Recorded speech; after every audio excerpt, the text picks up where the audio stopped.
একাকিত্ব বোধ হয় সবার শেষ, আবার একাকিত্ব সবার শুরু।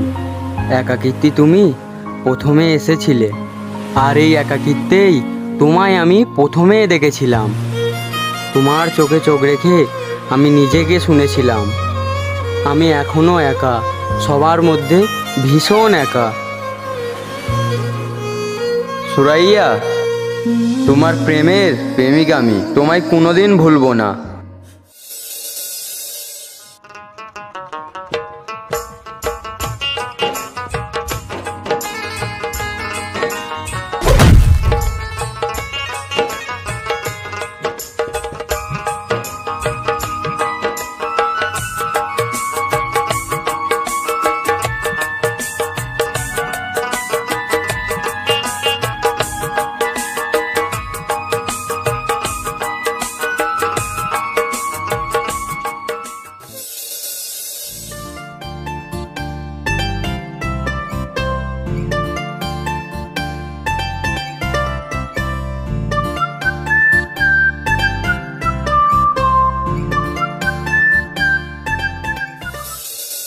কিরে বন্ধু, অনেকদিন পর কলকাতা থেকে এলি, পার্টি করিস, ঘুরিস, বেড়াস, এটাই তো ভালো ছিল। কিন্তু তুই এই কদিন ওই জেলের মেয়েটার পিছনে ঘুরছিস, এটাই তো বুঝি না। কারোর সঙ্গে প্রেম করার থেকে টাকা দিলেই তো মেয়ে পাওয়া যায়। তোর যদি লাগে বল, আমার কাছে অ্যাভেলেবেল মেয়ের কালেকশন আছে। তোর লাগলে বলবি, আমি এনে দেব তোর কাছে। এতদিন যে আমি বুরুল বাজার আসি, তোর সাথে চিল করি, আড্ডা দিই, আমার মেয়ে লাগবে তোদের বলেছি কোনোদিন? না। আর জেলের মেয়ে, জেলের মেয়ে মানে কি? হ্যাঁ, মেয়ে না, ওরা কি মানুষ না? হ্যাঁ, নেক্সট টাইম মানুষকে সম্মান দিয়ে কথা বলবি। আর সুরাইয়া, ওকে আমি ভালোবাসি, ওকে নিয়ে এরপর আর কোনো রকম বাজে কথা বলবি না আমার সামনে।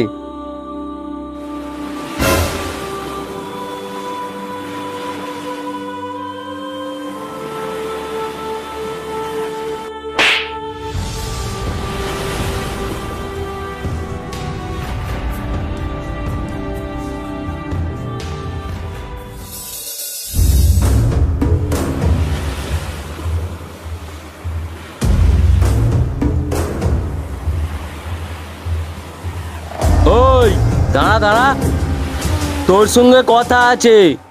তোর বাপ হলো জেলে, সারাদিন নদীতে মাছ ধরে, আর তোর মতো ফকিরের বাচ্চা স্বপ্ন দেখিস রাজপুত্রকে বিয়ে করব।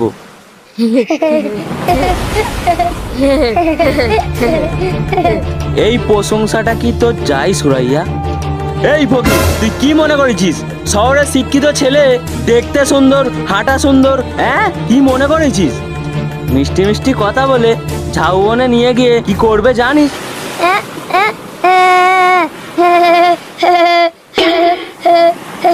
দেখ সামিন, দেখ, তোরা কিন্তু আমাকে খুব জ্বালাচ্ছিস।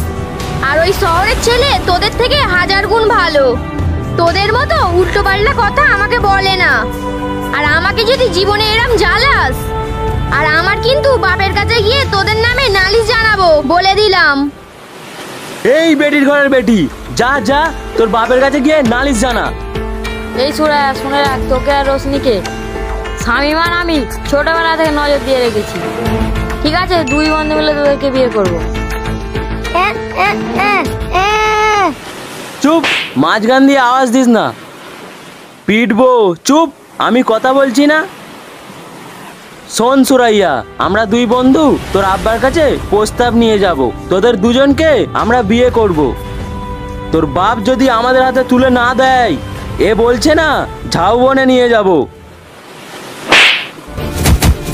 এই ছাড় ছাড়, এই বেটির ঘরের বেটি, তোর এত বড় সাহস, তুই আমার গায়ে হাত মারলি?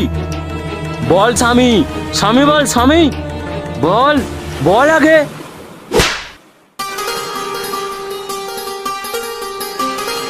কিরে, খুব পুরুষগিরি দেখাচ্ছিলিস।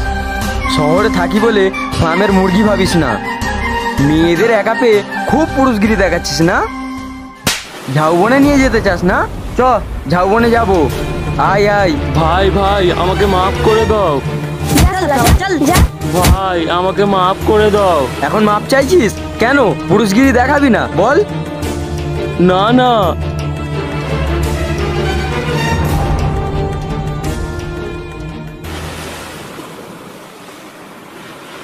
এরপরে যদি এই 3 বাঁদরের বাচ্চা বিরক্ত করে, আমার কথা ওদের মনে কইরা দেবে।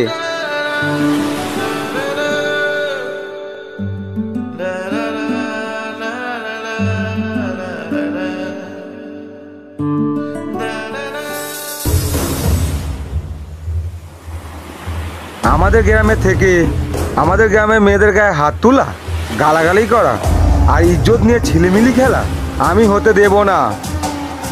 এই 3 কুত্তার বাচ্চাকে আজ আমি চরম শাস্তি দেব। রাকিবুল, তুমি কি বলবে? জমিদারের সামনে বলো। জমিদার বাবু, তুমি তো জানো আমি খুব গরিব মানুষ। আমি সারাদিন থাকি নদীতে, তোমার হেফাজতে এদের দুজনকে রেখে যাই।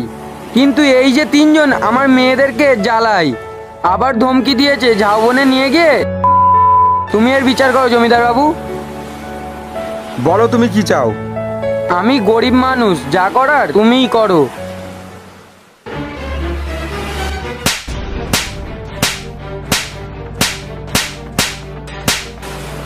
এরপর যেন এই গ্রামে তোদের আর কোনোদিন না দেখি।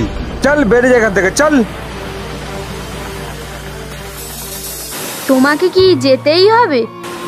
যেতেই হবে, মা ভীষণ অসুস্থ। কলকাতায় মাকে নিয়ে ডাক্তার দেখানোর মতন কেউ নেই। আমাকে গিয়ে মাকে ডাক্তার দেখাতে হবে। কয়েকটা দিনের ব্যাপার, আর তুমি মন খারাপ করছো কেন? তুমি একদম চিন্তা করো না, তোমার সঙ্গে আমার রেগুলার যোগাযোগ থাকবে, ঠিক আছে? কি ব্যাপার, মন খারাপ কেন? কেমন করে যোগাযোগ হবে? আমার কাছে তো মোবাইল নেই। ফোন নেই, এইটা নিয়ে মন খারাপ করো না।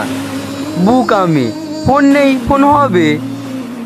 আমি এবার কলকাতা থেকে আসার সময় তোমার জন্য সুন্দর একটি ফোন আনবো, সাথে একটি সিম, ওকে? আমার কেন জানি না মনে হচ্ছে তুমি একবার চলে গেলে তোমার সাথে আর আমার জীবনেও দেখা হবে না। চুপ, উল্টোপাল্টা কথা একদম বলবে না। কি বলো, কেন দেখা হবে না? আমি 2-3 দিনের মধ্যেই কলকাতা থেকে আসছি, তুমি একদম চিন্তা করো না, ওকে শোনা? আমার কাজ হলো ঘুরে বেড়ানো।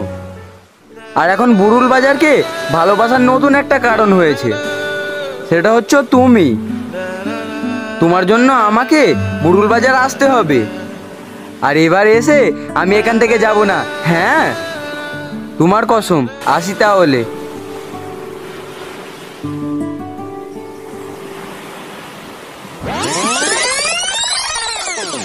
তোমায় থেকে যেতে বললে কি তুমি সত্যিই থেকে যেতে, নাকি আমার মতো তুমিও ভালোবাসাকে ভয় পেতে? তোমায় কোনো উত্তর দিতে পারি না, শুধু পেরেছি প্রশ্ন রেখে যেতে। যদি একবার ফিরে তাকাতে, তাহলে হয়তো সব উত্তর খুঁজে পেতে।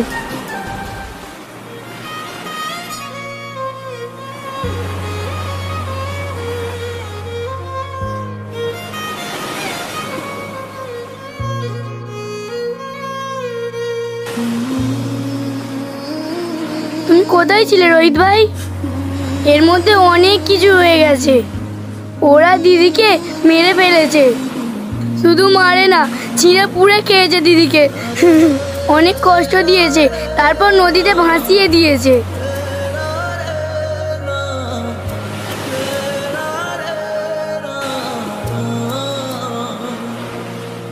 মনে পড়ে শুধুই কত আপন তুই জেনেছে হৃদয়